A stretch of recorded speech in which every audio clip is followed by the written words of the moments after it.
ഇവിടെ ഉള്ള ഈ മൂന്നാളുകളെയും പരിചയപ്പെടുത്തി കഴിഞ്ഞു.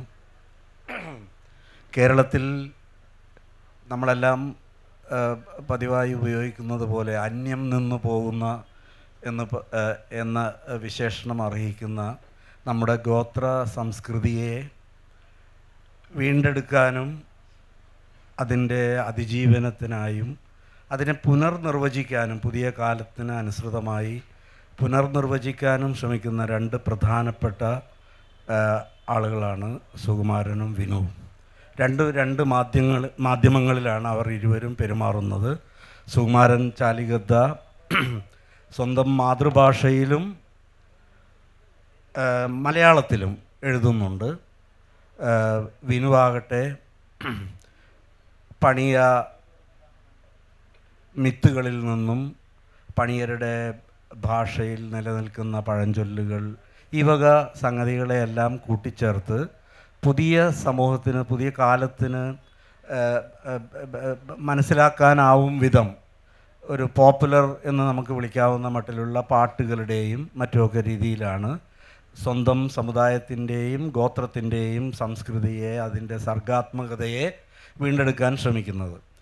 അതിൽ ആമുഖമായി എനിക്ക് ഒരു കാര്യം മാത്രമാണ് പറയാനുള്ളത്. ലോകമെമ്പാടും ചെറിയ ഭാഷകൾ, വിശേഷിച്ചും ലിപിയില്ലാത്ത ഭാഷകൾ, ചെറിയ സമൂഹങ്ങളുടെ, വേണമെങ്കിൽ അവയെ നമുക്ക് മാർജിനലൈസ്ഡ് എന്നൊക്കെ വിളിക്കാവുന്ന മട്ടിലുള്ള ചെറു സമൂഹങ്ങളുടെ ഭാഷ അനുനിമിഷം ലോകമെമ്പാടും ആയിരക്കണക്കിന് ചെറു ഭാഷകൾ അപ്രത്യക്ഷമായി കൊണ്ടിരിക്കുകയാണ്, അസ്തമിച്ചു കൊണ്ടിരിക്കുകയാണ്.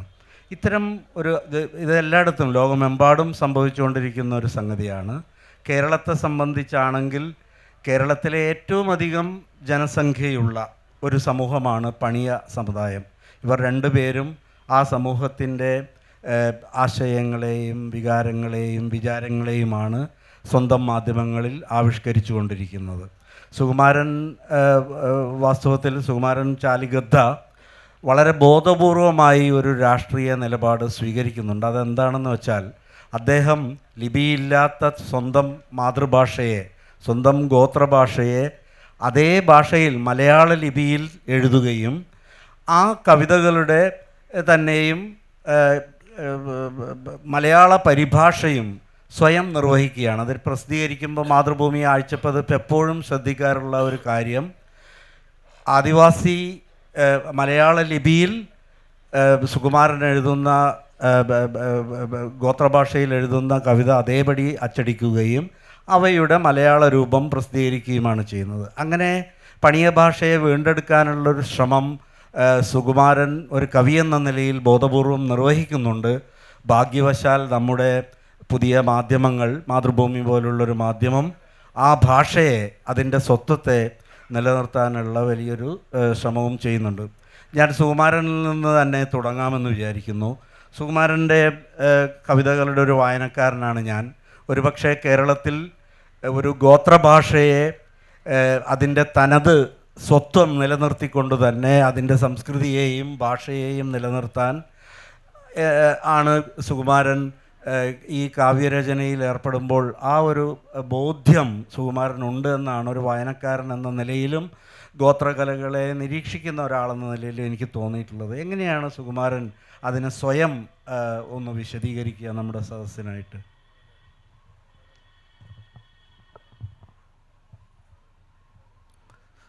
എല്ലാവർക്കും നമസ്കാരം. വളരെ സന്തോഷമുണ്ട് കാ ഫെസ്റ്റിലേക്ക് വീണ്ടും എത്താൻ സാധിച്ചതിന്. അതിന് മാതൃഭൂമിക്ക് നന്ദി അറിയിക്കുകയാണ്. എൻ്റെ കവിത എൻ്റെ സമൂഹത്തിൻ്റെ അല്ലെങ്കിൽ കേരളത്തിൻ്റെ കവിതയാണ്. ഞാൻ എഴുതുന്നത്, ഞാൻ വായിച്ചു പഠിച്ച കവിതകളൊക്കെ സംസ്കൃതവും കയറി ചെന്ന കവിതകളാണ് ഞാൻ 10ാം ക്ലാസ് വരെ പഠിച്ചുകൊണ്ടിരുന്നത്. അപ്പോൾ ഈ സംസ്കൃത അർത്ഥങ്ങളെക്കുറിച്ച് ഒരു 10 തവണയെങ്കിലും തപ്പിയാലേ അതിൻ്റെ അർത്ഥം കിട്ടുകയുള്ളൂ.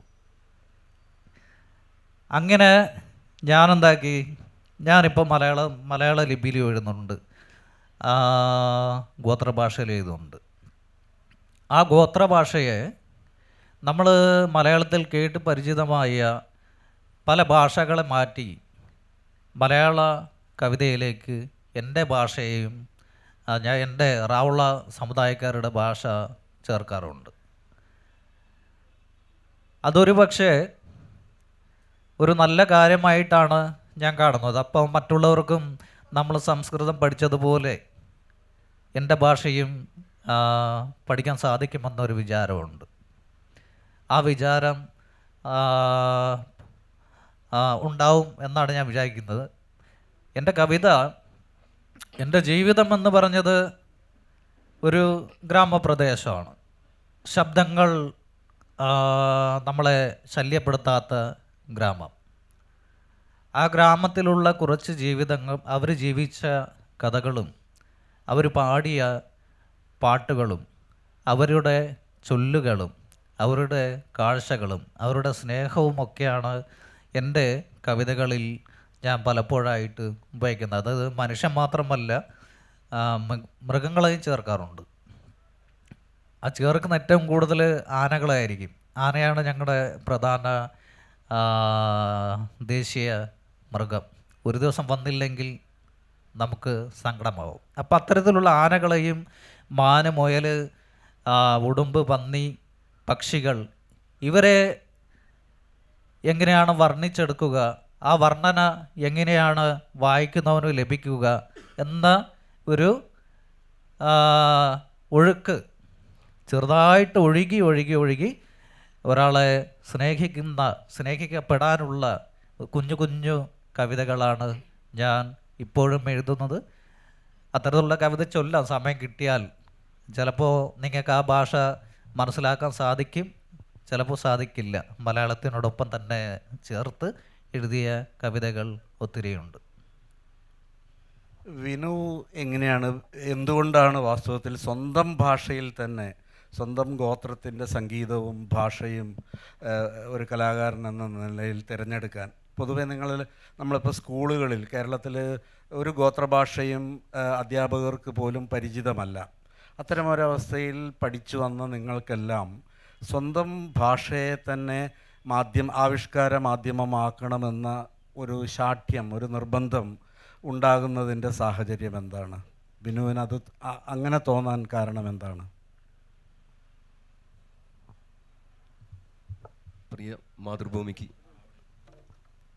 വയനാടൻ ഗോത്ര ജനതയുടെ നന്ദിയും സ്നേഹവും അറിയിക്കുകയാണ്. ആദ്യമേ ഞാൻ ഈ എഴുത്തിൻ്റെ മേഖലയിലേക്ക് വന്നത്, അല്ലെങ്കിൽ പാരമ്പര്യമായിട്ട് കൈമാറി വന്നിട്ടുള്ള ചൊല്ലുകളെ അതിനെ ഇപ്പോഴത്തെ കുട്ടികളുടെ കൈകളിലേക്ക് കൊടുക്കാനായിട്ട് ആദിവാസി വിഭാഗത്തെ വിറ്റുജീവിക്കുന്ന, ആദിവാസി വിഭാഗത്തിൻ്റെ ആചാരവും അനുഷ്ഠാനവും അവൻ്റെ സമ്പത്തും അവൻ്റെ പെണ്ണിനെയും എല്ലാം വിറ്റുജീവിക്കുന്ന പലതരം മാധ്യമങ്ങൾക്കും, സിനിമ പോലുള്ള വലിയ മാധ്യമങ്ങൾക്കും എല്ലാം നിങ്ങൾ ചെയ്യുന്നതല്ല, അല്ലെങ്കിൽ ഞാൻ വായിച്ചു കൊണ്ടിരിക്കുന്ന പുസ്തകത്താളുകളിൽ, ഞാൻ വായിച്ചു കൊണ്ടിരിക്കുന്ന കവിതകളിൽ, ഞാൻ കേട്ടുകൊണ്ടിരിക്കുന്ന ചൊല്ലുകളിൽ ഒന്നും ഞാനില്ല എന്നൊരു തിരിച്ചറിവായിരുന്നു. ഞാൻ പഠിച്ചത് മലയാളത്തിലാണ്. പക്ഷേ എൻ്റെ തായ് ഭാഷ എന്ന് പറയുന്നത് പണിയർ അല്ല, കിനാദികർ എന്നാണ് ശരിക്കും. ആ 1.5 ലക്ഷം വരുന്ന വിഭാഗത്തിൻ്റെ തനതായ പേരെന്ന് പറയുന്നത്, കുലത്തിൻ്റെ പേര് കിനാദിക എന്നാണ്. ആരോ മുദ്ര കുത്തിയിട്ടുള്ള, ആരോ എഴുതി വച്ചിട്ടുള്ള, പണിക്കാരനായ പണിയാളായതുകൊണ്ട് ആരോ എഴുതി വെച്ചിട്ടുള്ള പേരാണ് ശരിക്കും പണിയ. ഞാനതിനെ പണിയ എന്ന രീതിയിൽ ഞാൻ ഉപയോഗിക്കാൻ ആഗ്രഹിക്കുന്നില്ല. കാരണം ആച്ച പച്ച വണ്ടുവളം പുണികട്ടുറുമാലി ചിരം പഠിച്ചു വെക്കണ ആദ്യുത്തമന നേരം കാലം പകലക്കില്ലവാ എന്നൊരു ചൊല്ലുണ്ട്. ഇത് പണിയൻ്റെ ഹൃദയമാണിത്. ഇത് പണിയൻ്റെ ഹൃദയമാണ്, തുടി. ഇതിൻ്റെ താളവും ഇതിൻ്റെ ഈണവുമാണ് ഒരു നാടിനെ, ഒരു മണ്ണിനെ പാടിയുണർത്തിയതും ഇതുവരെ ചേർത്ത് പിടിച്ചതും. അപ്പോൾ നമുക്ക് ആ വരിയെന്ന് കേട്ടു നോക്കാം. നമ്മളൊക്കെ എഴുതുകയും പറയുകയും ആദിവാസിയെക്കുറിച്ച് അവനെ മുഖ്യധാരയിലേക്ക് കൊണ്ടുവരാൻ കാത്തിരിക്കുന്ന ആളുകളാണല്ലോ. അപ്പോൾ ആ വരിയിലൂടെ നമുക്ക് കടന്നു പോവാം. ഓ ആഞ്ചമാച കണ്ടുവളം മുടിക്കെട്ടുറുമാലി ചിരമടിച്ച് നേരം കാലം പകലേക്കില്ലവ വന്തൊരു വാദേവടുവനെ വെച്ചൊരു കഞ്ചകണാദിയോ എന്ന നാടും മണ്ണെ ഇഞ്ചിരം പിടിച്ചു കണ്ടനെ കാണുമ്പോൾ പോയ വന്ദന വരുമ്പോൾ പോയ കരുമം ചാച്ചില്ലെങ്കിൽ നാടൻ തിലകം ഭൂമിനെ പുറാത്തു ഒരു കണ്ടടക്ക ഒരു കണ്ടം വെച്ചില്ലേ എന്നൊക്കെ കിട്ടുവാൻ കാണി അഞ്ചു കൊണ്ട് കാര്യപ്പെട്ടുമുണ്ടോ എന്ന 3 മുത്താച്ചേ. എന്തെങ്കിലും മനസ്സിലായോ? ഇത്രയും സംസ്കാരമുള്ള മനോഹരമായ ഒരു ഭാഷയുണ്ട്.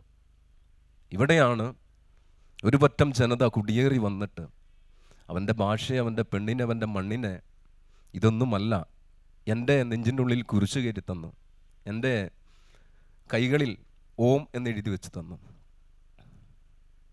ഇതൊന്നും അല്ലാതെ ആകുന്ന സമയത്ത് ആദിവാസി അല്ലെങ്കിൽ പണിയ എന്ന് പറയുന്ന കിനാദിക എന്ന് പറയുന്ന വിഭാഗം ആ മണ്ണിനെ ചേർത്ത് പിടിക്കാൻ ശ്രമിച്ചിട്ടുണ്ട്. കാരണം ആ മണ്ണിനെ, വയനാട് എന്ന് പറയുന്ന മണ്ണിനെ, കേരളം എന്ന് പറയുന്ന മണ്ണിനെ കനകം വിളയുന്ന നാടാക്കി മാറ്റിയ ഒരു പറ്റം ജനതയാണ്.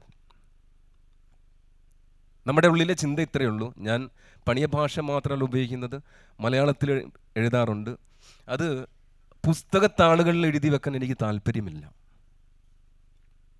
അതിനെ ചൊല്ലിപ്പറയുക. നമ്മുടെ ഉള്ളിലെ ചിന്ത ഇത്രയേ ഉള്ളൂ. 1000 ആദിവാസി ആളുകളെ പറ്റിച്ചാൽ ഞാനും എൻ്റെ കുടുംബവും രക്ഷപ്പെടില്ലേ.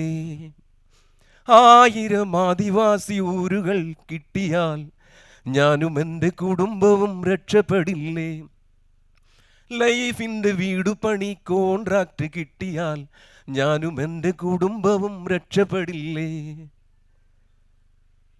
എന്നിട്ട് കാറ് വാങ്ങും, ഞങ്ങൾ ലോറി വാങ്ങും, ഞങ്ങൾ 4 നില വീട് കെട്ടിയേന്തി നോക്കും, ഞങ്ങൾ CBSE സീറ്റ് വാങ്ങിക്കൂട്ടും, പിന്നെ ആദിവാസി ഊരു നോക്കി പല്ലിറുക്കും. B.Edും കഴിഞ്ഞു ഞാൻ വീട്ടിൽ തന്നെ ഇരിക്കണോ, ആദിവാസി മക്കളെ നിങ്ങൾ വരില്ലേ. M.Edും കഴിഞ്ഞു ഞാൻ വീട്ടിൽ തന്നെ ഇരിക്കണോ, ആദിവാസി മക്കളെ നിങ്ങൾ വരില്ലേ. ഞങ്ങൾ വരച്ച ചിത്രം വരയ്ക്കാൻ, ഞങ്ങൾ എഴുതിയ കഥ എഴുതാൻ, ഞങ്ങൾ പറഞ്ഞ വാക്കു പറഞ്ഞ് ഞങ്ങളോട് മത്സരിക്കാൻ. ജൂൺ മുതൽ തലയെണ്ണും വരെ മാത്രം വന്നാൽ മതി. അത് കഴിഞ്ഞാൽ ഞണ്ടുപിടി, മീനുപിടി, ഓടിക്കളി, ജോസേട്ടൻ്റെ പറമ്പിലെ കാപ്പിപ്പറി. ഒരു ആദിവാസി കുട്ടി ഒന്ന് ഓർക്കണം, ഒരു അധ്യാപകൻ്റെ, ഒരു അധ്യാപികയുടെ ഒരു അധ്യയന വർഷത്തെ അന്നമാണ്. ഈ കുട്ടിയാണ് കുളിക്കില്ല, നനയ്ക്കില്ല, മടിയനാണ് എന്നും പറഞ്ഞ് 4ാം ക്ലാസ് വരെയൊക്കെ പഠിച്ച് അവൻ ഡ്രോപ്പ് ഔട്ട്, അവനെ ആക്കിക്കളയാണ് ആ രീതിയിലേക്ക്. അപ്പം ഞാൻ ഓർത്തത്, നമുക്കിവിടെ ഒരു സ്ഥാനമാനവും ഇവിടെ തരുന്നില്ല. സ്വന്തം ഭാഷയുണ്ടല്ലോ, സ്വന്തം ഭാഷയിൽ അവനെ പാടട്ടെ. സ്വന്തം ഭാഷയുണ്ടല്ലോ, സ്വന്തം ഭാഷയിൽ അവൻ ഡാൻസ് ചെയ്യട്ടെ. സ്വന്തം നൃത്തരൂപമുണ്ട്, അതിൽ കളിക്കട്ടെ. അപ്പം ഈ മാധ്യമങ്ങൾ അല്ലെങ്കിൽ പൊതുസമൂഹം, അങ്ങനെ പറയാൻ പറ്റുള്ളൂ, കാണിച്ചു കൂട്ടുന്ന ഓരോ തോന്നിവാസവും ശരിക്കും പറഞ്ഞാൽ പണിയ വിഭാഗത്തിൻ്റെ, അവൻ്റെ സംസ്കാരത്തെ, അവൻ്റെ ഭാഷയെ വരെ കൊന്നുകൊണ്ടുള്ള റൂട്ടായതുകൊണ്ട് തിരിച്ചു പിടിക്കുക തന്നെ വേണം. അതിന് മാമല നാട്, വയൽ നാട്, മലമഞ്ഞിൽ തണുത്ത വയനാട്, പുൽനാമ്പുകൾ നര വന്നാൽ മരം വാടിയ മുത്തശ്ശിയാണീ വയനാട്. മാമല നാട്, വയൽ നാട്, മലമതിലുകൾ തീർത്ത വയനാട്, പഴശ്ശിപ്പറങ്കികൾ ഒളിപ്പോരടിച്ച കനകം വിളയും വയനാട്, ഈ കനകം വിളയും വയനാട്. കബനി കുറുവ കാരാപ്പുഴ ബാണാസുര ഈ നാട്, കരിതണ്ടൻ ചങ്ങല എട്ടക്കൽ മുത്തങ്ങ ചെമ്പ്രാമലയും നീ നാട്. പാപനാശിനി ഒഴുകുന്നു, അടിയാത്തി പെണ്ണവൾ വിങ്ങുന്നു, പാപം കഴുകാൻ വന്നവരിവിടെ കാമം തീർത്തത മറയുന്നു. കാട്ടുഞാവൽ കാപ്പറിച്ചവൾ കാടിൻ്റെ സുന്ദരിയാണവൾ, അവളെ കാണുമ്പോൾ നമ്മൾ മുഖം തിരിക്കും, മുഖം വളിക്കും. വൃത്തിയില്ല വിദേശിയല്ലവൾ സംവരണക്കാരി, കുളിക്കാത്തവൾ ഐത്തക്കാരി എന്ന് വിളിക്കും. എന്നിട്ടോ കാടറിയാതെ, പുഴയറിയാതെ, കാറ്ററിയാതെ, കാടറിയാതെ പുഴയറിയാതെ കാറ്ററിയാതെ പുണരുന്നു മതി വരുവോളം പുണരുന്നു, അവളെ പുണരുന്നു മതി വരുവോളം പുണരുന്നു. ഇതിനെതിരെയാണ് നമ്മുടെ ഭാഷയിൽ നിന്നുകൊണ്ട് ഞങ്ങൾക്കൊരു വേദി ആരും തരില്ല. ഒരു വേദിയിൽ ഒരു ആദിവാസിക്ക് അവന് കയറി നിന്ന് അഭിമാനത്തോട് സംസാരിക്കാൻ ഒരു വേദി ആരും തരില്ല. അപ്പം ഈ ഭാഷയിൽ എഴുതുന്നതും അത് സംഗീതം ചെയ്യുന്നതും ആ മക്കൾക്ക് വേണ്ടിയിട്ടാണ്, ഗോത്ര മക്കൾക്ക് വേണ്ടിയിട്ടാണ്. വിനു പറയുകയും പാടുകയും ചെയ്തത് വാസ്തവത്തിൽ നമ്മുടെ ഗോത്ര സമൂഹങ്ങൾ നേരിടുന്ന അധിനിവേശത്തിൻ്റെ അധിനിവേശത്തെക്കുറിച്ചും അതിനോടുള്ള അദ്ദേഹത്തിൻ്റെ സമുദായത്തിൻ്റെ രോഷവുമാണ് വാസ്തവത്തിൽ പങ്കിട്ടത്. അത് ഒരു പാരമ്പര്യ കലയെ വീണ്ടെടുക്കുക എന്നതിലുപരിയായി സ്വന്തം പാരമ്പര്യത്തെ സമകാലിക ജീവിതാനുഭവങ്ങളുടെ ഒരു പ്രകാശനമായും അതിനോടുള്ള ഒരു പ്രതിഷേധ ചേഷ്ടയുമായും കൂടി ഗോത്രഭാഷയെ ഉപയോഗിക്കുന്ന ഒരാളുടെ വികാരപ്രകടനമാണ് അദ്ദേഹത്തിൻ്റെ വാക്കുകളിലും അദ്ദേഹത്തിൻ്റെ ഈ പാട്ടിലും ഉള്ളത്. എനിക്ക് ഫോക്ലോർ അക്കാഡമിയുടെ സെക്രട്ടറി ആയിട്ടുള്ള പ്രിയ സുഹൃത്ത് അജയ്കുമാറിനോട് പറയാൻ ഞാൻ ആവശ്യപ്പെടുന്നതും വാസ്തവത്തിൽ നമ്മൾ ഈ നഗര സദസ്സുകളുടെ ഒരു കേവല കൗതുകത്തിന് വേണ്ടിയിട്ടുള്ള ഒരു എക്സോട്ടിക് വിഭവമായി, വിനോദ വിഭവമായി ആദിവാസി കലകളെയും ഗോത്രകലകളെയൊക്കെ ഉപയോഗിക്കുന്ന ഒരു പതിവുണ്ട്. അത് വിനു സൂചിപ്പിക്കുകയും ചെയ്തു. അതിൽ നിന്ന് വ്യത്യസ്തമായിട്ട് ഫോക്ലോർ അക്കാഡമി പോലുള്ള ഒരു സ്റ്റേറ്റിൻ്റെ ഒരു സാംസ്കാരിക സ്ഥാപനത്തിന് നമ്മുടെ സംസ്കാരത്തിൻ്റെയും പാരമ്പര്യത്തിൻ്റെയും ഒക്കെ നിലനിൽപ്പിനായി പ്രവർത്തിക്കുന്ന ഒരു സ്ഥാപനം എന്ന നിലയിൽ ഫോക്ലോർ അക്കാദമിക്ക് ഇപ്പോൾ ഇവരിരുവരും പ്രകടിപ്പിച്ച ഈ വികാരങ്ങളെ അഭിമുഖീകരിക്കാനുള്ള എന്തെങ്കിലും പദ്ധതികൾ അവർ നടപ്പാക്കിക്കൊണ്ടിരിക്കുന്നുണ്ടോ? അത് ഏത് വിധത്തിലാണ് ചെയ്യേണ്ടത്? ചെയ്യുന്നില്ലെങ്കിൽ ഈ വക കാര്യങ്ങളാണ് ഞാൻ അജയ്കുമാറിനോട് സംസാരിക്കാൻ ആവശ്യപ്പെടുന്നത്. എല്ലാവർക്കും നമസ്കാരം. എൻ്റെ സുഹൃത്ത് ജോണി ചോദിച്ചത് ഭരണകൂടം എങ്ങനെയാണ് ആദിവാസി സമൂഹത്തെ അഭിസംബോധന ചെയ്യുന്നത് എന്ന ചോദ്യം കൂടി ഉൾപ്പെട്ടുകൊണ്ടാണ്.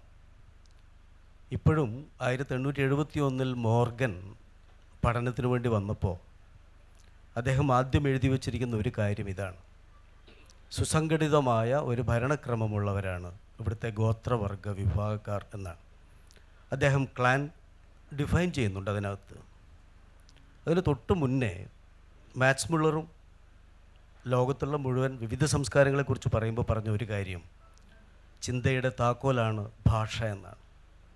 ആ ഭാഷയിലാണ് മിത്തുണ്ടാവുന്നത്. ഇത് രണ്ടും കൂടി ചേർന്ന് ഒരു തമാശ പോലെയാണ് പുരാവൃത്തങ്ങൾ ഉണ്ടാവുന്നത് എന്നാണ്. 1970 ട്രൈബൽ റിസർച്ച് സെൻറ്റർ കേരള സർക്കാർ ആരംഭിച്ചിട്ടുണ്ടായിരുന്നു. 79 അത് കിർട്ടാഡ്സ് ആയിട്ട് മാറുകയാണ്. ഗോത്ര ജീവിതത്തിൻ്റെ ഇതിപ്പോൾ രണ്ടുപേരും, ഇപ്പോൾ സുകുമാരനും വിനുവും, അവർ രണ്ടും ഒരേ സമുദായക്കാരാണ്, പണിയ സമുദായക്കാരാണ്. കേരള സർക്കാരിൻ്റെ കീഴിൽ 35 ആദിവാസി വിഭാഗങ്ങളെ നാണയപ്പെടുത്തിയിട്ടുണ്ട്. ഇതിൽ കുറിച്യർ മുതൽ ഇങ്ങോട്ടേക്ക് എല്ലാവരും വരും. ഇതിൽ 5 എണ്ണത്തിനെ വളരെ കൃത്യമായി കൊറക മുതൽ കാട്ടുനായ്ക്കൻ, ചോലനായ്ക്കൻ, കുറുമർ തുടങ്ങിയിട്ടുള്ള 5 എണ്ണത്തിൻ്റെ പ്രിമിറ്റീവ് ട്രൈബായിട്ടും കാണിച്ചിട്ടുണ്ട്. PK കാളൻ കേരള ഫോക്ലോർ അക്കാഡമിയുടെ ചെയർമാനായിരുന്നു 2008. 2006 തുടങ്ങിയ ഭരണം നടക്കുന്ന സമയത്ത് കാളേട്ടനാണ് പണി വിഭാഗത്തിൽ മാത്രം ഉണ്ടായിരുന്ന, കാളേട്ടനും ചുണ്ടലി എന്ന് പറഞ്ഞ ഒരു അതിപ്രഗത്ഭനായ കലാകാരൻ. ഇവർ രണ്ടുപേരെയും അദ്ദേഹം അടിയ വിഭാഗത്തിലുള്ളവരുന്ന. അവരെ കാണുന്നതിന് വേണ്ടി ഡോക്ടർ ചുമ്മാർ ചൂണ്ടലിൻ്റെ കൂടെ പോയ ഒരാളാണ് ഞാൻ.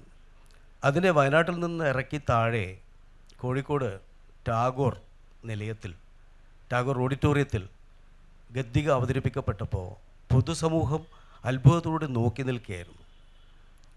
ജീവിതത്തിലെ പ്രതിഷേധങ്ങൾ എന്താണ് എന്ന് സുകുമാരനും സുഹൃത്തും പാടുകയും പറയുകയും ചെയ്തപ്പോൾ നമുക്ക് ബോധ്യപ്പെട്ടതാണ്. മലയാള ഭാഷ അന്യഭാഷയാണ് അവർക്ക്. ഇതേ അനുഭവം എനിക്ക് ലക്ഷദ്വീപിൽ പോയപ്പോഴും ഉണ്ടായിരുന്നു. അവിടെ പഠിക്കുന്ന ഭാഷയാണ്. നമ്മൾ മലയാളികൾ എങ്ങനെയാണോ ഇംഗ്ലീഷ് പഠിച്ചത് അതേപോലെ പഠിക്കുന്നൊരു ഭാഷയായിട്ടാണ് അതവിടെ മാറിയിരുന്നത്. ഫോക്ലോർ അക്കാഡമി ഇപ്പോൾ ചെയ്തുകൊണ്ടിരിക്കുന്നത് എങ്ങനെയൊക്കെയാണ് ഈ 35 ആദിവാസികളുടെ ഇടയിലുള്ള കലാരൂപങ്ങളെ എങ്ങനെയൊക്കെയാണ് സംരക്ഷിക്കേണ്ടതെന്നും ആർക്കൈവിങ് ഞങ്ങളുടെ ഒരു ജോലിയായി ഞങ്ങളിപ്പോൾ കാണുന്നില്ല. ആർക്കൈവ് ചെയ്ത് വെക്കുക എന്ന് പറയുന്നത് അത് എപ്പോഴേക്കും അവിടത്തേക്ക് വെക്കുകയാണ്. ഇതിൽ ഏറ്റവും വലിയൊരു കുഴപ്പം എന്താണെന്ന് വെച്ചാൽ മുള്ളുക്കുറുമ സമുദായത്തിലെ എഴുതപ്പെട്ട ഒരുപാട് പാട്ടുകളും അവരുടെ ആചാരങ്ങളും ഇപ്പോൾ ലഭ്യമല്ല. കാരണം എന്താണെന്നറിയോ? ഒരാൾ മരിക്കുമ്പോൾ അദ്ദേഹത്തിൻ്റെ ഭൗതിക വസ്തുക്കൾ മുഴുവൻ അതോടുകൂടി അടക്കം ചെയ്യുന്നൊരു രീതി ആദിവാസി വിഭാഗങ്ങളുടെ ഇടയിലുണ്ടായിരുന്നു. ഇപ്പോൾ മുള്ളുക്കുറുമരെക്കുറിച്ച് പഠനം നടത്തിക്കൊണ്ടിരുന്ന ഒരു വിദ്യാർത്ഥി ഒരു ഘട്ടത്തിൽ പറഞ്ഞതാണ്, അവരുമായി ബന്ധപ്പെടുന്ന അപൂർവം ആളുകളുണ്ട്, അവർ വാമൊഴിയായി സൂക്ഷിച്ചു പോവുകയാണ്, പാരമ്പര്യങ്ങളിലൂടെ പോവുകയാണ്.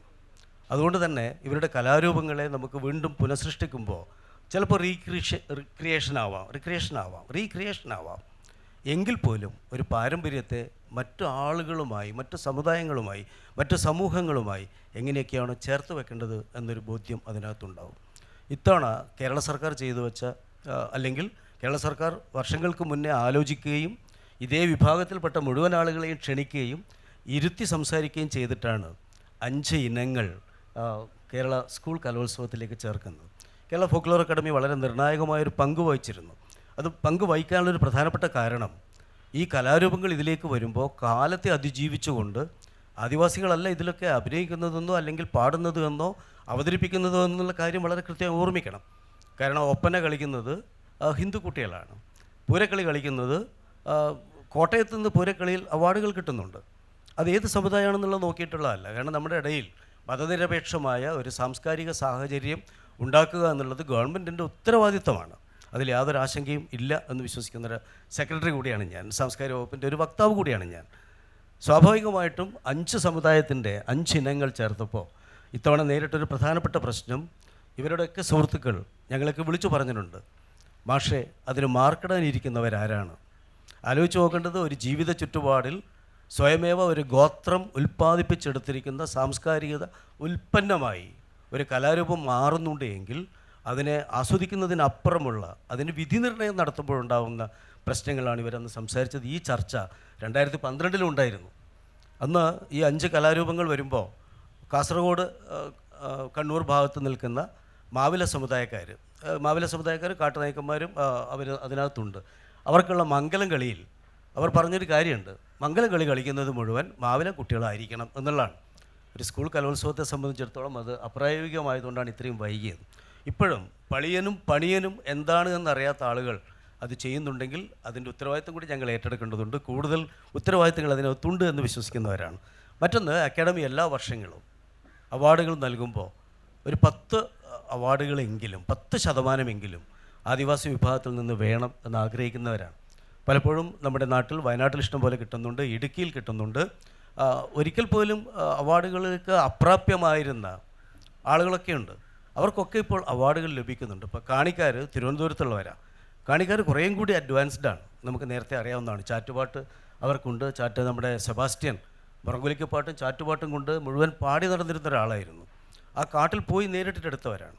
അങ്ങനെ പല ആദിവാസി വിഭാഗങ്ങളെയും ചേർത്ത് പിടിക്കുകയും മുഖ്യധാര സംസ്കാരവുമായി ഇണങ്ങി ചേർക്കുകയും ഒപ്പം ആദിവാസിയുടെ ഗോത്രഭാഷ അത് തിരിച്ചു വന്നില്ലെങ്കിൽ, ചിന്തയുടെ താക്കോല് തന്നെയാണ് ഭാഷ, ആ ഭാഷ തിരിച്ചു പിടിച്ചില്ലെങ്കിൽ ഒരു സംസ്കാരം ഇല്ലാതാവും എന്ന് വിശ്വസിക്കുന്ന ഒരാളാണ് ഞാൻ. ഇപ്പോൾ തുളു ഒരു മിഷനുണ്ട്, തുളുവിലെ ലിപികളില്ല, തുളുവിൽ മിഷനുണ്ട്. കുറക സമുദായക്കാർ ഏറ്റവും കൂടുതൽ തുളു സംസാരിക്കുന്നവരാണ്. ബ്യാരി ഭാഷ, സപ്തഭാഷാ ഭൂമി എന്ന് പറയുന്ന കാസർഗോഡുള്ള 7 ഭാഷകളിൽ ബ്യാരിയിലൊരു നിഘണ്ടു ഇറങ്ങിയിട്ടുണ്ട്. പക്ഷേ തുളു ഇപ്പോഴും എഴുതുന്നത് കന്നഡയിലാണ്. അതിലൊക്കെയാണ് സുകുമാരനോടൊക്കെ ഞങ്ങൾക്കുള്ള ഏറ്റവും വലിയ ബഹുമാനം. അതാണ് റാവള ഭാഷ എന്ന് പറയുന്ന എൻ്റെ സ്വന്തം ഭാഷയാണ്.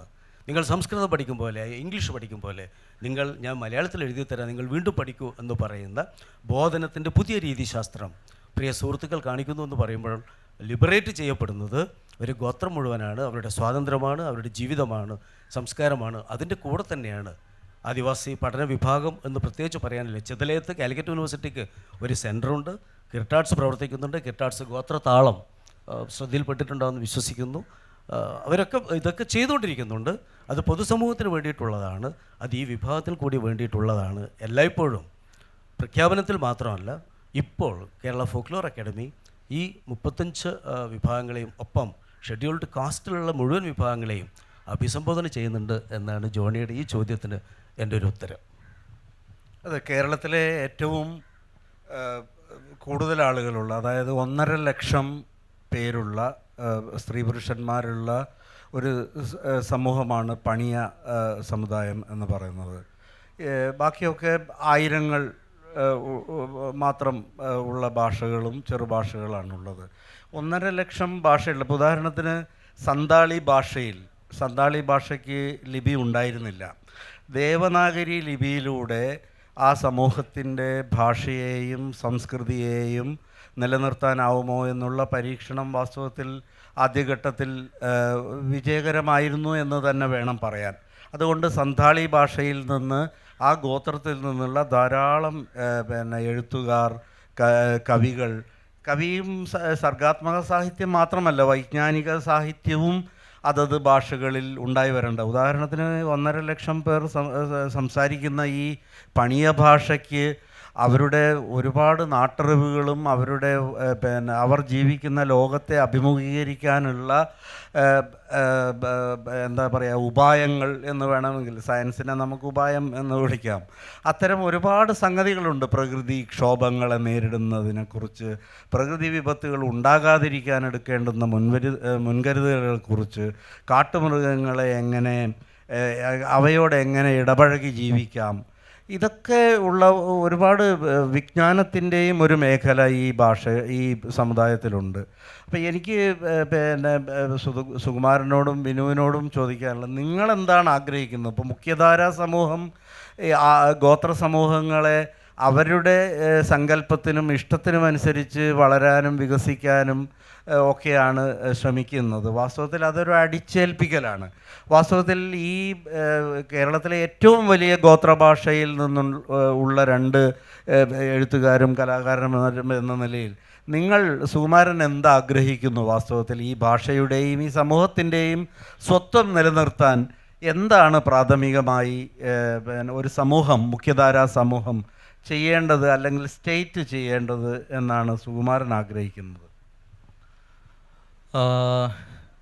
നമ്മൾ ഈ കളിയാക്കൽ ഒന്ന് നിർത്തുന്നതാണ് നല്ലത്. പൊതുസമൂഹം, എൻ്റെ വീടിൻ്റെ വഴി കൂടെ കടയിലേക്ക് സാധനം വാങ്ങാൻ ചെല്ലാൻ നേരത്ത് അവിടുത്തെ ഉന്നത ജാതി സമൂഹങ്ങൾ എന്ന് പറയുന്ന ആൾക്കാർ ഞങ്ങളുടെ ജാതി പേര് വിളിച്ച് കളിയാക്കാറുണ്ടായിരുന്നു. അവരെ എന്നെയും വിളിച്ചിട്ടുണ്ട്, പ്രായമുള്ള അമ്മമാരെയും വിളിച്ചിട്ടുണ്ട്. ശരിക്കും പറഞ്ഞാൽ അതൊഴിവാക്കുക. പിന്നെ ഞങ്ങളുടെ ഈ ചടങ്ങുകളൊക്കെ ശബ്ദം കൂടിയതാണ്. പാട്ടുകളായാലും ശബ്ദം കൂടിയതാണ്, സംസാരം ശബ്ദം കൂടിയതാണ്. ചെറിയ ശബ്ദമില്ല. ഞങ്ങൾക്ക് ഈ ഒളിച്ച് മറച്ച് സംസാരിക്കുന്ന രീതിയില്ല. അപ്പോൾ ഒരു ചടങ്ങിലേക്ക് പുറത്തുള്ള ഒരാൾ ഗ്രാമത്തിലുള്ള ആൾക്കാർ ഒരു ദിവസം കാണാൻ വന്നിട്ട് ഇവർ നമ്മുടെ സ്ത്രീകളും കുട്ടികളും പുരുഷന്മാരും എല്ലാം ആടി കളിക്കുകയാണ്, പാട്ട് പാടിയിട്ട്. അവർ ഓരോ പാട്ടിങ്ങടെ പാടിക്കൊണ്ടിരിക്കും. മല്ലേൻ്റെ കൊടും മല്ലിക പൂവു കാളി ബീരാണാത്തി, ചിക്കക്കീരഞ്ചെഗു ചീനിക്ക് പോന്ന കാളി ബീരാണാത്തി, പെണ്ണുക്കീരഞ്ചെങ്കു പൂക്കു പോന്ന കാളി ബീരാണാത്തി. പൂവയരികെ പോണ്ടോളോ ദേവി, പൂവലി നല്ല പൂവെ പൂവു കൊയ്തളോ ദേവി, പൂവലി നല്ല പൂവെ പൂവു കൊയ്തളോ ദേവി. ആരുമായി പൂവലി കുമ്പള പൂവും മുട്ടിട്ടേ, മീനുവെള്ളി മീനിക്കുന്ന പൊരു കമ്മലിട്ടൊരു പെരിയാട്ടി. അപ്പം ഇത്തരത്തിലുള്ള ചെറുത് പാട്ടുകൾ ഇവരെ പാടി രസിക്കുമ്പോൾ, ഉച്ചത്തിൽ പാടി രസിക്കുന്നു. ആ സമയത്ത് ഒരാൾ പറയുക, ഇവർക്കൊക്കെ പ്രാന്താണെന്ന്. ഇവർ കള്ളും കുടിച്ച് കഞ്ചാവും വലിച്ച് ഇതൊക്കെ വലിച്ച് അവിടെ ആടിപ്പാടി കളിക്കുക. എന്നാണ് പറയുന്നത്. അപ്പോൾ ഞാൻ ഒരു ദിവസം പറഞ്ഞു, എൻ്റെ ശബ്ദത്തിന് ഒച്ചയുണ്ട്, എൻ്റെ അമ്മമാരുടെ ശബ്ദത്തിന് ഒച്ചയുണ്ട്. ഞങ്ങളിവിടെ തുടിയടിച്ച് പാട്ട് പാടി ആടുമ്പോൾ നിങ്ങൾ വിചാരിക്കും ഞങ്ങൾക്ക് ഭ്രാന്തല്ലേ, ഇത് കേട്ടിരിക്കുന്ന നിങ്ങൾക്കാണ് ഭ്രാന്ത്. ഞങ്ങൾ സത്യസന്ധമായിട്ട് അവിടെ അനുഭവിച്ച് ജീവിക്കുന്ന കാര്യം. ഞങ്ങൾ ഒരു കാലത്ത് സ്വയം പര്യാപ്തമായിരുന്നു. ആ പര്യാപ്തത നശിപ്പിച്ചത് വേറെ ആരുമില്ല. അത് എല്ലാവർക്കും പറയാതെ തന്നെ കൃത്യമായിട്ട് എല്ലാവർക്കും അറിയാം. കാര്യം ഞങ്ങൾ കഴിച്ചിരുന്ന നല്ല ഭക്ഷണമുണ്ടായിരുന്നു, നല്ല ഇലക്കറികളുണ്ടായിരുന്നു, നല്ല കാട്ടിറച്ചി ഉണ്ടായിരുന്നു, നല്ല കുടിവെള്ളമുണ്ടായിരുന്നു, നല്ല മരങ്ങളുണ്ടായിരുന്നു, നല്ല പൂക്കൾ, കായ്കൾ, പക്ഷികൾ, ഇവയെല്ലാം ഉണ്ടായിരുന്നു. അതെല്ലാം നശിപ്പിച്ചത് ഞങ്ങളല്ല. ആ നാശത്തിന് കാരണം അവരൊക്കെ തന്നെ. അപ്പം അതുകൊണ്ട് ഞങ്ങളെ ശരിക്കും നശിപ്പിച്ചവർ തന്നെ വീണ്ടും പറയുന്നു, നിങ്ങൾ നന്നാവണം നന്നാവണം നന്നാവണം എന്ന്. ഞങ്ങൾ ഒരുപാട് മുന്നേ നന്നായ മനുഷ്യന്മാരാണ്. നല്ല വൃത്തിയോടെ നല്ല കുടിവെള്ളം, നല്ല ഭക്ഷണം കഴിച്ച് ജീവിച്ച മനുഷ്യന്മാരെ ഞങ്ങൾ ഇനി തിരിച്ചു പറയണം നിങ്ങൾ നന്നാവണമെന്ന്. ഞാൻ പറയുന്നത് അതാണ്, തിരിച്ചു പറയണം. അത് നിങ്ങൾ ഈ പറയുന്ന ആൾക്കാർ നന്നായിട്ട് വേണം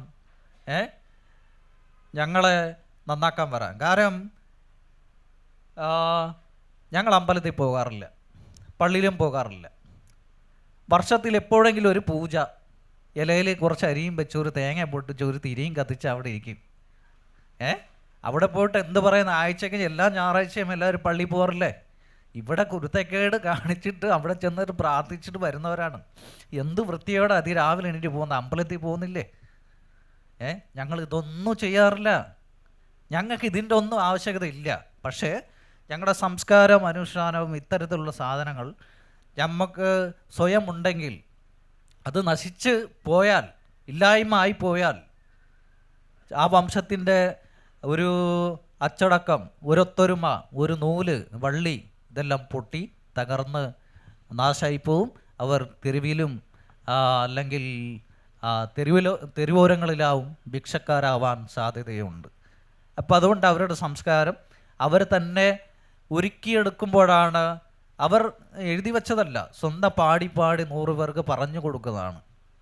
ഇപ്പോൾ സ്കൂൾ തലത്തിൽ കുട്ടികൾക്ക് പഠിപ്പിച്ചു കൊടുക്കുന്ന പോലെ 10,000 കുട്ടികൾക്ക് അധ്യാപകർ പഠിപ്പിച്ചു വിട്ടവരുണ്ട്.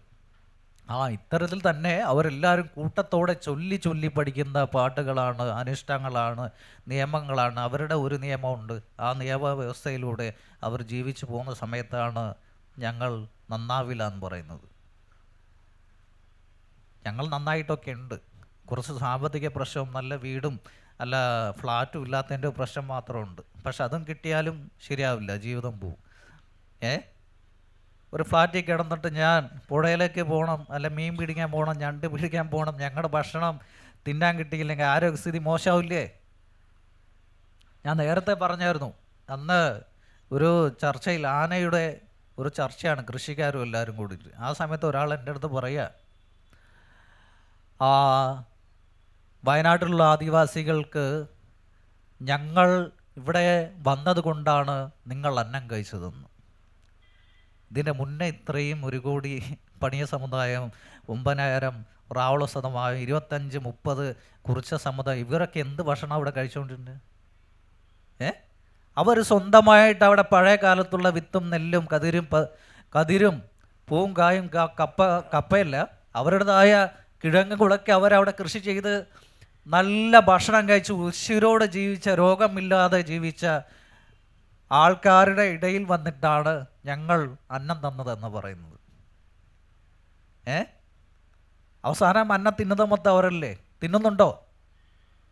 ആരും തിന്നുന്നില്ല. കൃഷി ചെയ്യാൻ ആളില്ല. അവർ പാടങ്ങൾ, എൻ്റെ വല്യച്ഛൻ ജന്മിയായിരുന്നു. അവസാനം വല്യച്ഛൻ്റെ വയലും കരകളൊക്കെ പോയി. എന്നിട്ട് ഇവർ അവിടെ നെല്ലും ഇതൊക്കെ കൃഷി ചെയ്യുക. പക്ഷേ അവിടെ പണിയെടുക്കുന്ന ഒരാളാണ് അവിടുത്തെ ആദിവാസി സമൂഹങ്ങൾ. ഇന്ന് നമ്മുടെ കേരളത്തിൽ ബംഗാളിൽ നിന്ന് വന്ന അവിടുത്തെ സഹോദരങ്ങൾ ഇവിടെ വന്നിട്ട് കൃഷി ചെയ്യുന്നു, ഹോട്ടൽ പണി ചെയ്യുന്നു. ഇതേപോലെ തന്നെ ഇപ്പോൾ ഞങ്ങൾ അവരുടെ ചെയ്തുകൊണ്ടിരിക്കുന്നു. അപ്പം എങ്ങനെയാ? എന്നിട്ട് ചെയ്യുമ്പോൾ ഇവർ അവരുടെ കുട്ടികളെ വിദേശത്ത് എവിടെ നമ്മുടെ ലോകത്ത് എത്ര രാജ്യങ്ങൾ, ആ രാജ്യങ്ങൾ മൊത്തം കൊണ്ടുപോയി പഠിപ്പിച്ചു വിടുന്നു. അവർക്ക് വിത്തിനെ കുറിച്ചറിയോ, കൃഷിനെ കുറിച്ചറിയോ? അവർ കഴിക്കുന്ന ഭക്ഷണം, ഇന്ന് കഴിക്കുന്ന ഭക്ഷണം കടയിൽ നിന്നോ അല്ലെങ്കിൽ ഹോട്ടലിൽ നിന്നോ എവിടെ തട്ടുകടയിലൊക്കെ ഇങ്ങനെ കൂടി ഒരുപാട് ആൾക്കാരുണ്ടാവും. ഉറക്കമില്ലായ്മ, ഉറങ്ങാതെ പോലും ഭക്ഷണം കഴിക്കുന്നവരുണ്ട്. ഞങ്ങൾ അങ്ങനെയല്ല. ഞങ്ങൾ ഇന്നില്ലെങ്കിൽ ഇന്നത്തേക്ക് ഇന്ന് ഞങ്ങൾ പുഴയോരത്ത് പോയി കാട്ടിൽ പോയിട്ട് കൊണ്ടുവരും. നാളത്തേക്ക് നാളെയാണ് ഭക്ഷണം കൂട്ടി വെച്ചുള്ള കഴിച്ചുള്ള ശീലമില്ല. കാരണം അത് ഒരു അധ്വാനമാണ്. അത് നമ്മൾ കേട്ട് അല്ല കണ്ട് പഠിക്കേണ്ട ഒരു കാര്യമാണ്. നാളെ ഇല്ലെങ്കിൽ നമ്മൾ എന്ത് ചെയ്യണം, ഇന്നില്ലെങ്കിൽ എന്ത് ചെയ്യണം?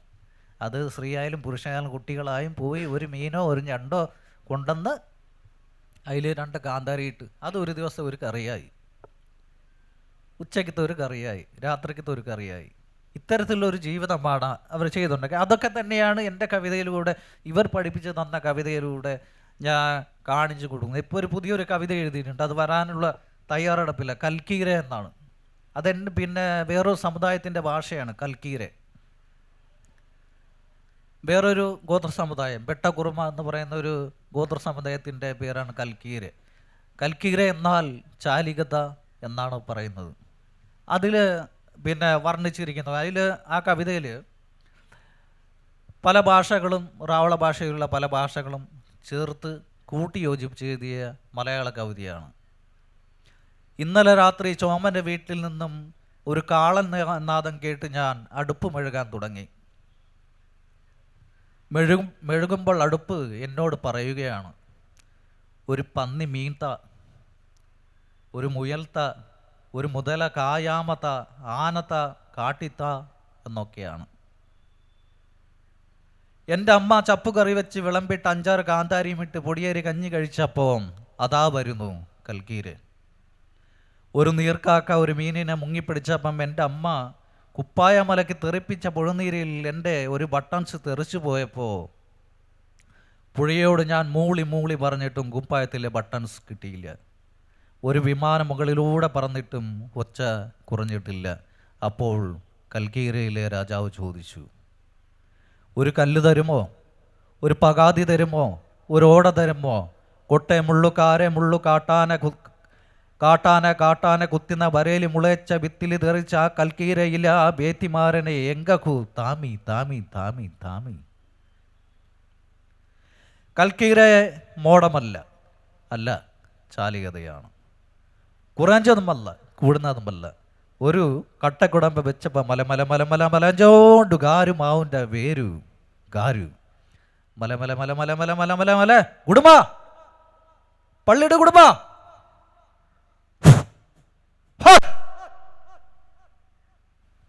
നാന്നു ആ മാവളനെ വെട്ടിന്ന് ളേയെ കാരിമീന്നിനെ കുത്തിന്ന് ആരോ പിടിച്ച മാന്നിൻ്റെ കൊമ്പിനെ മക്കൾക്ക് കാട്ടിക്കൊടുത്തപ്പോൾ ആരോ അല്ല, നരിപ്പുലി ചെന്നായി പട്ടിക്കടുവ ഗൊത്തു സാറേ, നിങ്ങളാണോ കാട്, ഞങ്ങളാണോ കാട്? കാട്ടുപക്ഷികൾ ചിറകഴിച്ചു, നാട്ടുപക്ഷികൾ വിറകെടുത്തു. സത്യം, കൽക്കീര് ചാലികതയാണ്. ഞാൻ നുണ പറയില്ല, സത്യം. ഒരു പുഴയുടെ ഒഴുക്കിൽ ഞാൻ കുളിച്ചൊഴിച്ച അഴുക്കിനെ ആ മീനുകൾ തിന്നു. ഒരു മരത്തെയായി പച്ചയായി ചുവപ്പായി പറന്ന് മഴവില്ലായും അവിടേക്ക് നോക്കി. നിങ്ങളെല്ലാവരും പറയും ചാലികത എവിടാന്ന്. അത് കൽക്കീര്. അതാ ഒരു മീൻ ഒറ്റയ്ക്കിരിക്കുന്നു, സുന്ദരം. ഞാൻ സണ്ണിച്ചേട്ടൻ്റെ പറമ്പിൽ നിന്നും കവുങ്ങ് വെട്ടി വരമ്പാക്കി തറയാക്കി പറമ്പാക്കി വയലാക്കി തൂണാക്കി മതിലാക്കി മേൽക്കൂര മേഞ്ഞ് മക്കളെ ഭാര്യയെ വീട്ടിലേക്ക് കയറ്റിയപ്പം ഒരാൾ ഒരു ചോദ്യം ചോദിച്ചു, പുതിയ വീട് കിട്ടിയോന്ന്. ഞാൻ പുതിയതെന്ന് പറഞ്ഞപ്പോൾ ഒരു നീർക്കാക്ക പുഴയിൽ മുങ്ങിയിട്ട് ഒരു പരലിനെ പിടിച്ച് വയർ നിറച്ച് ഒരു പാറയിൽ കയറിയിട്ട് ചൂടാവാൻ തുടങ്ങി. ആ ചൂടിൽ ഞാനും ചൂടാവാൻ തുടങ്ങി. കൽക്കീരെ ഉറപ്പായും കരയും. ഇല്ല, അവൻ്റെ ഭാര്യ കരയില്ല, അവൻ്റെ ഭാര്യ കാടാണ്. നരിപ്പുലി, പാമ്പ്, കാറ്റ്, കുയിൽക്കൂട് എല്ലാം കുളാറി വരും. അതാണ് കൽക്കീര്. ഇമ്മലെ ചുള്ളാത്തോണ്ടാ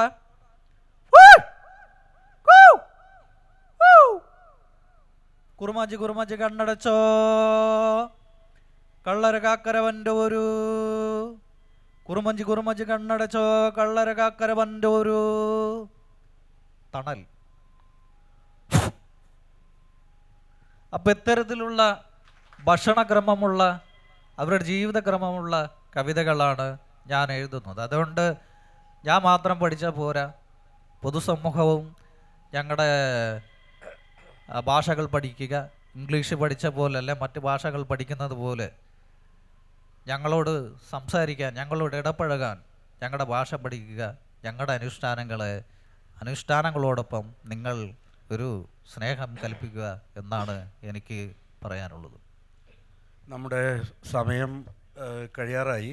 അതിനു മുമ്പ് സുകുമാരൻ പറഞ്ഞ ഒരു കാര്യത്തെക്കുറിച്ച് ഞാൻ വിനുവിനോട് ചോദിക്കാൻ ആഗ്രഹിക്കുന്നു. ഒന്ന്, സുകുമാരൻ പറഞ്ഞ ഈ അധസ്ഥിതരെന്നും ഒക്കെ കരുതപ്പെടുന്ന പാവപ്പെട്ടവരുടെ സമൂഹങ്ങളോട് അഭിജാതമെന്ന് ഭാവിക്കുന്ന അധീശ സമൂഹത്തിനുള്ള ഒരു പുച്ഛത്തെക്കുറിച്ചാണ് സുകുമാരൻ സൂചിപ്പിച്ചത്. തീർച്ചയായും നമ്മുടെ സമൂഹത്തിൽ ആദിവാസികൾ അത് നേരിടുന്നുണ്ട്, സ്ത്രീകൾ നേരിടുന്നുണ്ട്, പാവപ്പെട്ടവർ നേരിടുന്നുണ്ട്. അധീശ സമൂഹത്തിൻ്റെ ഈ അവമതികൾക്ക് വിധേയമാകുന്ന പലതരം സമൂഹങ്ങളുണ്ട്, സ്ത്രീകൾ, ഗോത്ര സമൂഹങ്ങളെല്ലാം. എനിക്ക് ഓർമ്മയുള്ള ഒരു സംഗതി, ഞാനൊരു വയനാട്ടിൽ കുറച്ചു കാലം മാധ്യമപ്രവർത്തകനായി ജോലി ചെയ്തിരുന്ന 1980കളിൽ പണിയ നാടകം എന്ന് വിശേഷിപ്പിക്കപ്പെട്ടിരുന്ന ഒരു നാടകമുണ്ടായിരുന്നു. പണിയരുടേതായ ഭാഷയിൽ പണിയർ അവതരിപ്പിക്കുന്ന ആ നാടകം വാസ്തവത്തിൽ ഈ നമ്മൾ പറയുന്ന ഈ സോക്കോൾഡ് പരിഷ്കൃതരെന്നും ഒക്കെ കരുതുന്ന ഈ സമൂഹത്തെ, അവരുടെ സമീപനങ്ങളെ രൂക്ഷമായി പരിഹസിക്കുന്ന ഒരു നാടകമാണ് ഈ പണിയ നാടകം എന്ന ഒരു ഫോം.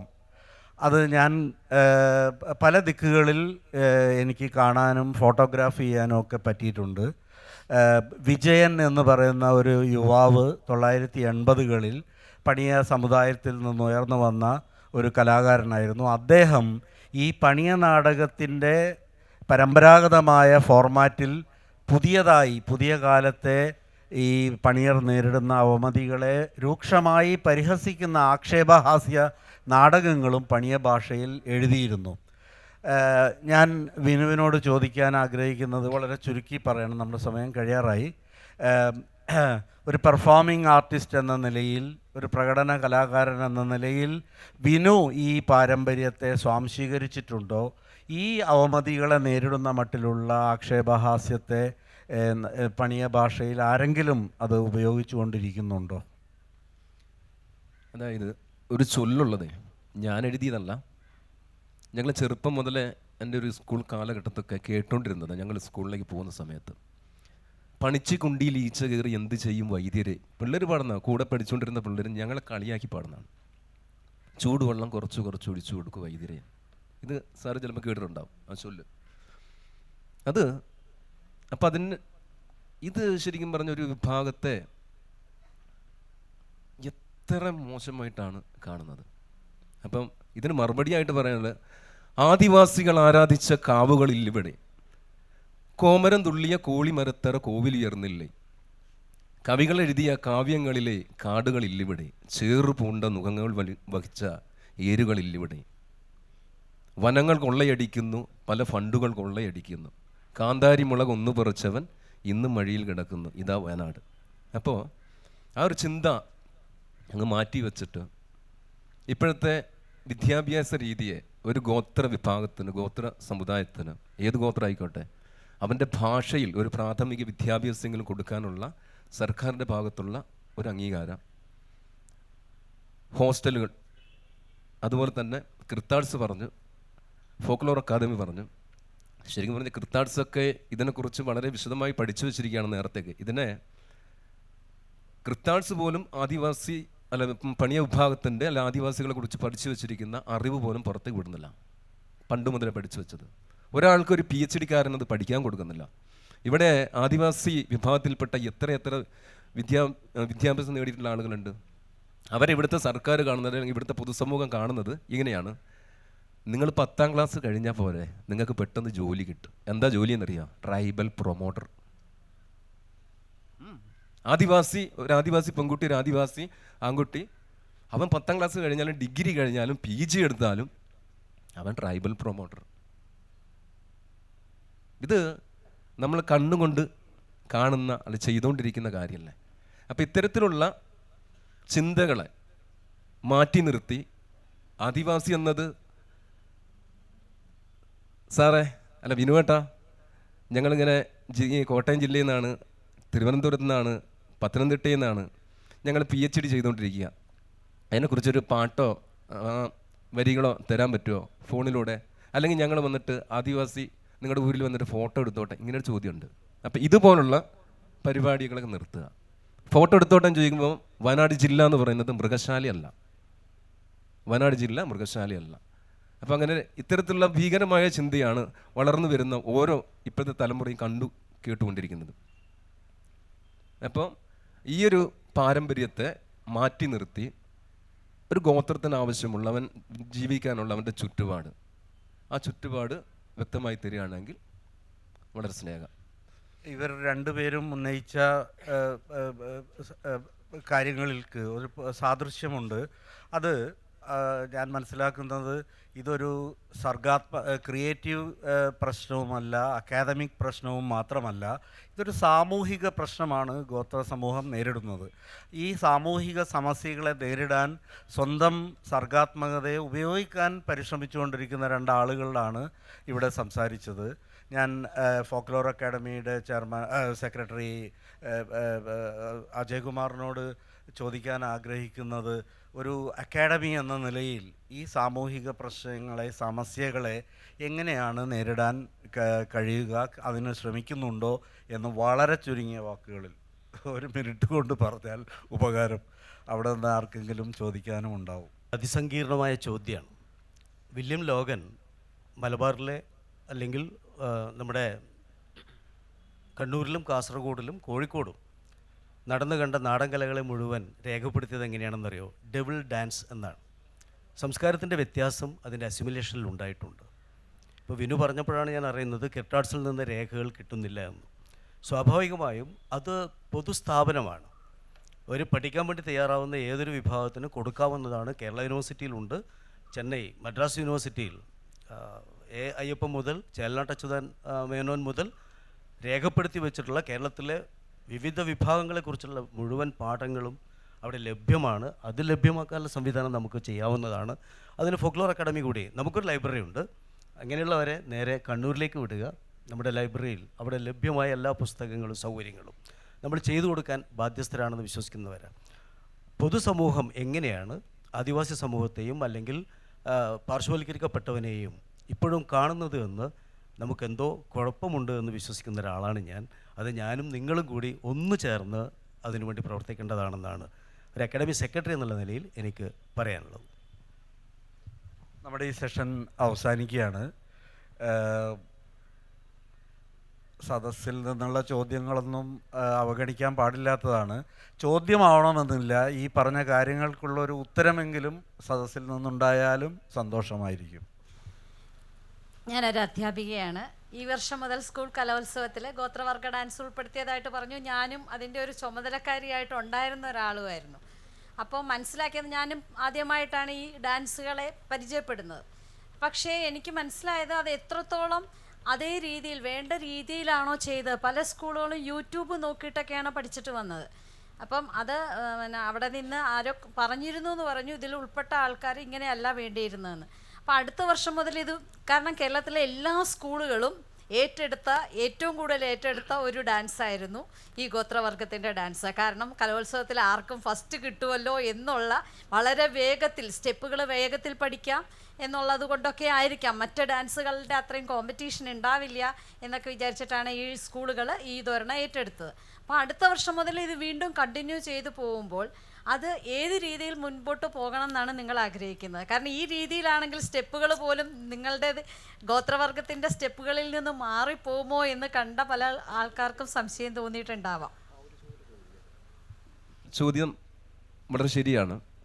അത് പലതരത്തിൽ ഈ കലയെ അറിയാത്ത നാടൻപാട്ട് കലാസംഘം, നാടൻപാട്ട് കലാസംഘങ്ങൾ ഇതിനെടുത്തിട്ട് അതിനൊരു മൂല്യമില്ലാത്ത രീതിയിൽ അതിൻ്റെ വാക്കുകളെയോ വരികളെയോ മൂല്യമില്ലാത്ത രീതിയിലാണ് അവതരിപ്പിച്ചു വന്നത്. അവരെടുത്തതാണെങ്കിലും കമ്പളപ്പാട്ട് എന്ന് പറഞ്ഞിട്ട് പാട്ടുണ്ട്, അത് ഞാൻ എഴുതിയ പാട്ടാണ്. അത് ആ പാട്ടാണ് മലയാടി വാരത്ത് എന്ന് പറഞ്ഞ ചൊല്ല്, അപ്പയുള്ളു കോളി വരാൻ കൊത്തി കൊത്തിച്ച് എന്നൊക്കെ പറഞ്ഞിട്ട് അത്തരത്തിലുള്ള ചൊല്ലുകൾ എടുത്തിട്ടാണ് പഠിപ്പിച്ചത്. ശരിക്കും ഇതിനെതിരെ വയനാട് ജില്ലയിൽ നിന്ന് നമ്മുടെ പണിയ വിഭാഗത്തിനെ തന്നെ അവഗണിക്കപ്പെട്ടതുകൊണ്ട് ഞങ്ങൾ സമരം ചെയ്തിരുന്നു അവിടെ, പ്രതിഷേധ ഡാൻസ് ഞങ്ങൾ ചെയ്തിരുന്നു അവിടെ. അപ്പോൾ അത് എനിക്ക് കീർത്താഡ്സിനോട് ചോദിക്കാനുള്ളത് ഇതാണ്, പറയാനുള്ളത് ഇതാണ്, വേറൊന്നുമല്ല. ഈ ഒരു കലയെ ഉൾപ്പെടുത്തിയപ്പം പല ജഡ്ജിനെയും നാടൻപാട്ട് കലാകാരന്മാരെ കുറേ ആളുകളെ ഇവരിരുത്തിയത്, അതിനുള്ള വേദന ഗോത്രം സമുദായം എന്ന രീതിയിൽ ഞങ്ങൾക്കുണ്ടത്. ഇതിൽ സംഭവിച്ചത്, ഞങ്ങളൊരു വലിയ ലിസ്റ്റ് കേരളത്തിലെ ഈ വിഭാഗത്തിലുള്ള മുഴുവൻ ആളുകളുടെയും വളരെ പൊട്ടൻഷ്യലുള്ള നടപ്പ് രീതിയിലുള്ള കലാകാരന്മാരെ തന്നെ വിധി നിർണ്ണേതാക്കളെ ക്ഷണിക്കണമെന്ന് പറഞ്ഞുകൊണ്ട് വിദ്യാഭ്യാസ വകുപ്പിന് കത്ത് കൊടുത്തവരാണ് കേരള ഫോക്ലോർ അക്കാദമി, സാംസ്കാരിക വകുപ്പും. പക്ഷേ എത്ര പേരാണ് വന്നത് എന്നുള്ളതിൻ്റെ കണക്ക് തിരിച്ച് ഞങ്ങൾ വാങ്ങിച്ചിട്ടില്ല. എന്തായാലും ഇതിന് അങ്ങനെ പോയിക്കൂടാന്ന് നിർബന്ധമുള്ളവരാണ് ഞങ്ങളൊക്കെ. സ്വാഭാവികമായും പളിയ നൃത്തവും പണിയ നൃത്തവും തമ്മിൽ വ്യത്യാസമുണ്ട്.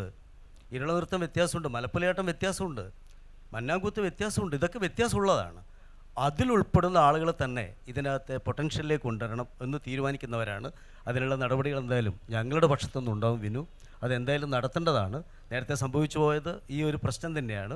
1-2 വരികളെടുക്കുകയും യൂട്യൂബ് നോക്കുകയും അത് വെച്ച് വേഷം ചെയ്യുകയും ചെയ്തിട്ടാണ് പലപ്പോഴും സംഭവിച്ചിട്ടുണ്ടാവുക. അങ്ങനെയൊരു ദുരന്തം ഇല്ലാതിരിക്കാനുള്ള ശ്രമം എന്തായാലും ഞങ്ങളുടെ ഭാഗത്തുനിന്നുണ്ടാവും. ഈ സെഷൻ അവസാനിക്കുകയാണ്. വളരെ സാമൂഹികമായ ഉത്തരവാദിത്വ ബോധത്തോടുകൂടി ഗോത്രവർഗ കലകളിൽ പെരുമാറുന്ന ഈ 2 പ്രിയപ്പെട്ട വിനുവിനും സുകുമാരനും നന്ദി രേഖപ്പെടുത്തുന്നു. ശ്രീ അജയകുമാറിനും പ്രിയപ്പെട്ട സദസ്സിനും നമസ്കാരം.